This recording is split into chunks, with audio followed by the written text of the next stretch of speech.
Scooty ও বাইকের সংঘর্ষে আহত এক এবং মৃত এক। ঘটনা বৃহস্পতিবার দুপুরবেলা উদয়পুর ব্রহ্মবাড়ি এলাকায়।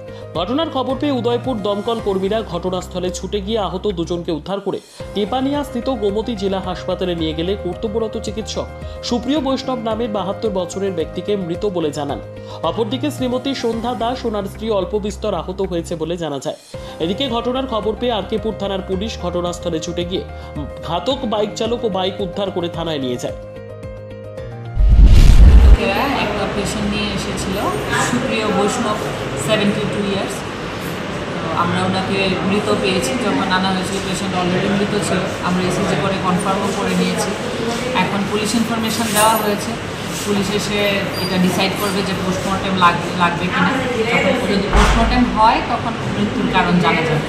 যতটুকু আমরা জেনেছি ফায়ার সার্ভিসের ওরা ওনাকে ব্রহ্মাবাড়ির পাশে থেকে এনেছিল এবং ওইখানে নাকি একটা বাইক অ্যাক্সিডেন্ট হয়েছিল। জি ম্যাম, ওনার সাথে কি ওনার স্ত্রীকেও আনা হয়েছিল? হ্যাঁ, ওনার সাথে ওনার স্ত্রী। উনি কি অল্প বিস্তর আহত হয়েছিল? স্ত্রী কোনো রকম আহত হয়েছেন বলে আমরা জানি না, বা দেখলাম যে সেটা কোনো কিছু ছিল না। নিজস্ব প্রতিনিধির রিপোর্ট, দুরন্ত টিভি।